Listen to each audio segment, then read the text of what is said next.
ever. Oh, welcome back. We are talking with and about moms who inspire us.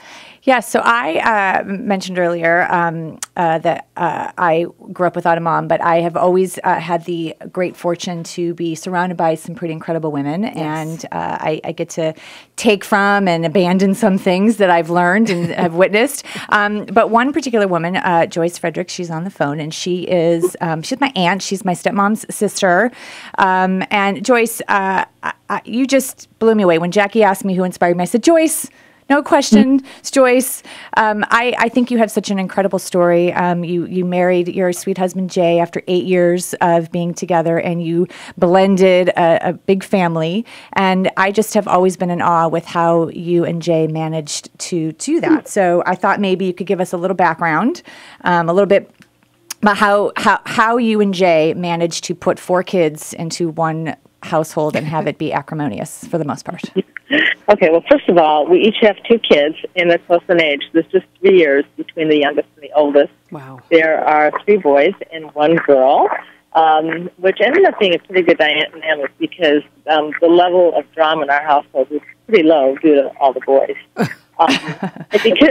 Because they were so close in age, it was really easy to do things together as a family. It's not like you had one child who was a lot younger or older who just didn't fit into the crew. Mm-hmm. And as Kim said, we dated for 8 years before we got married, so the kids really had time to develop their relationships before they were all under one roof.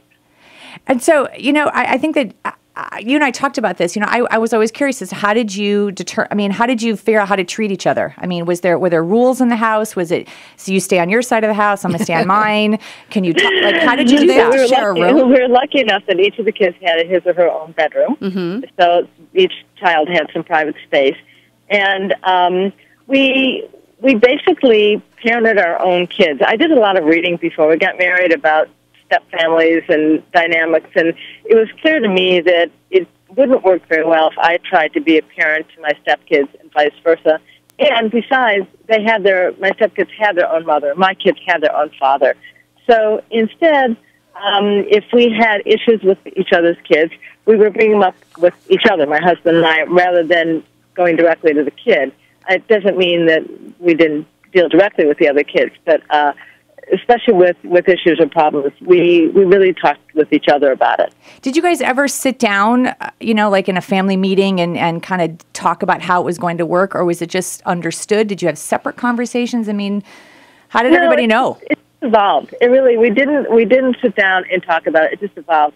I mean, it was amazing to me that there was no kid conflict in our house, except my stepkids would sometimes just tease each other. But my own children quit fighting with each other, and they fought like brothers before we got married. And once we were under my husband's roof, they really, they're 32 and 35, and they haven't had a bad word between them since. Wow. So we were really lucky. And it's almost like the kids kind of knew that they needed to be patient and tolerant with each other, and they were always forgiving. So it was really quite blissful. We were very lucky in that respect. Well, and knowing you for as long as I have, I mean, you and Jay, nothing really flusters the two of you. It's like sometimes I want to poke you, like, Joyce, are you awake? I mean, you're very even keeled, and that's a very calming place to be. I mean, I like being in your house with all of the chaos in your house. It also just feels really easy, and that's kind of how I am with my son. And I think our kids feed off of that. So if you and Jay, are calm and peaceful in your house, I would tend to think that would be how your kids would be. So I have one more question. So, how did you make time? How did you make time in our earlier break, we had someone that said that she and her husband were on Viagra patrol. So, she always had someone taking care of the kids so that she and her husband could have time together. How did you and Jay make time together as a married couple and then not, diminish the kids in the house? We were fortunate that our ex-spouses were close, at least for a while, till my ex-husband moved away. But for the first few years, sometimes we had all the kids, sometimes we had his kids, sometimes we had my kids, and sometimes we had no kids. What's that like? It really worked out. The other thing is that for both of us, our kids were really the most important people in our lives. And I know a lot of people say that, but we really, really walk the talk. And so we just we always respected that the other person's time and so on with his or her own kids was really of utmost important. But because we did have time with no kids, we had time together without them. Right. Did you guys ever sneak away? It's a totally different show, Joyce. But yeah, I think that's part of it. I think whether you're a blended family or not, if the parents come together as a cohesive team and they're a united front, then it's hard to penetrate that. There's no,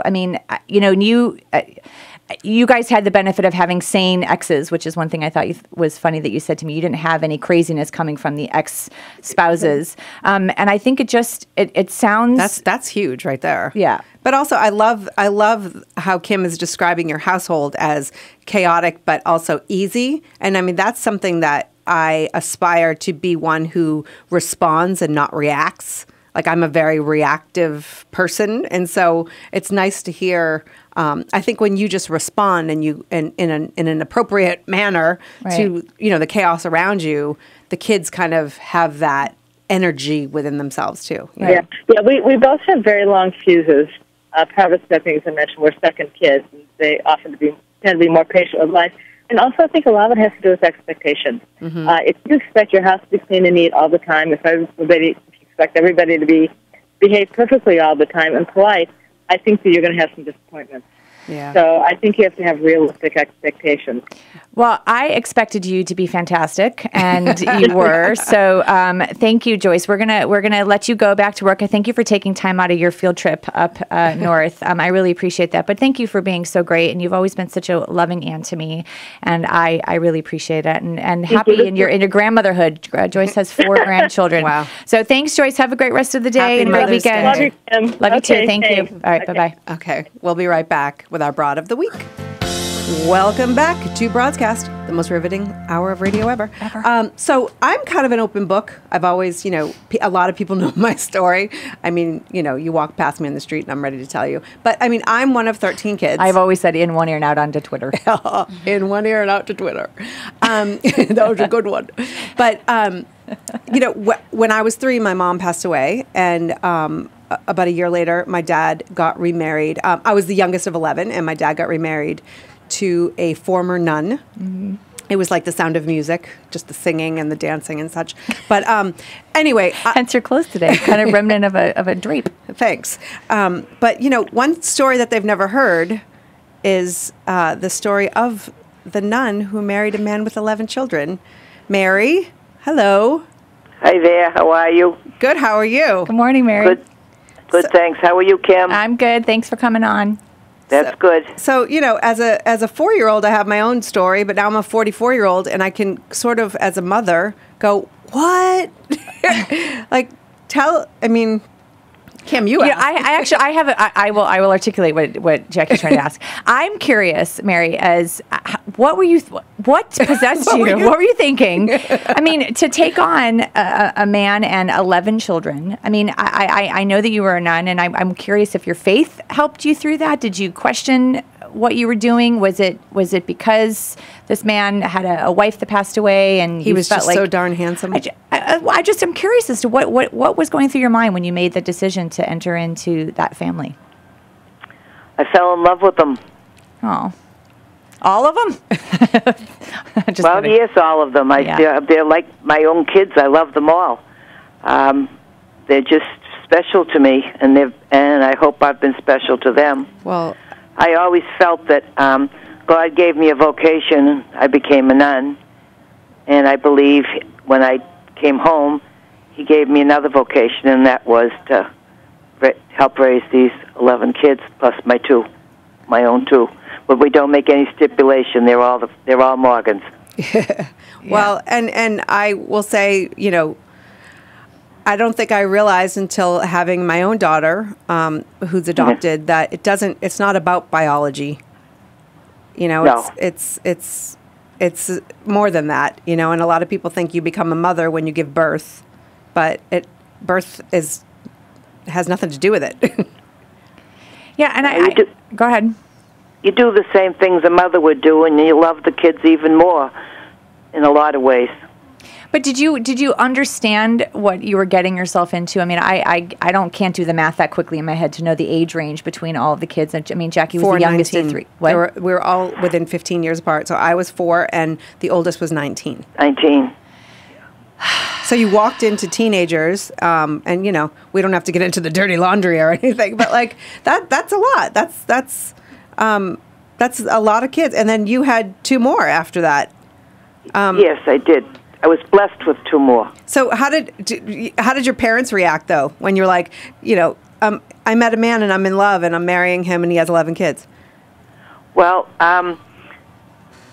my mother and Bob's first wife were cousins, and I knew the family from as a little kid. I knew Janice, and her sister was my best friend in school. And I didn't think about any consequences. I just married Bob. Yeah. And the kids came with him. Well, the reason we really have you on here is because we've named you our Broad of the Week. Woohoo! What? What? Our Broad of it's Broadscast. You're our Broad of the Week. Oh, I'm a broad now. Oh yeah, I'm a broad. And our sponsor. Yeah. Oh, that's wonderful. People have been saying it for years, you old broad. But our sponsor, Gerard Cosmetics, wants to celebrate you as well. And so we're sending you a lovely little Mother's Day gift from them. Oh, thank you very much. So, and I just wanted to say, as, you know, a 4-year-old who lost her mother and with 10 older siblings, and you can imagine, you know, how confusing that is, that I don't know where my life would have been had you not come in. And, you know, at the time I thought was too strict. Man, you think my kids try to get away with stuff, and I'm like, oh, sweetie, you have no idea.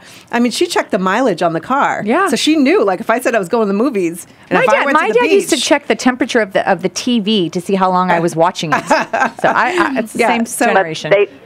But those things help them grow up to be beautiful people. Yeah, but I'm saying, like, I don't know where I would be without you. And so I thank you, and I love you. And, I love you, and I appreciate all you're saying. Thank you. And happy Mother's Day. Happy Mother's Day. Thank you very much. Happy Mother's Day to you, too. We'll get your gift out to you. Thanks, Mary. All right, thank you. Thank you. Bye-bye. To nominate a Broad of the Week, visit broadscast.com. That's it. And that's our show. So have a great Mother's Day. Do whatever you need to do, even if it means booze. But make sure you take time for yourself and come back and listen to Broadscast next week. Happy Mother's Day, everyone.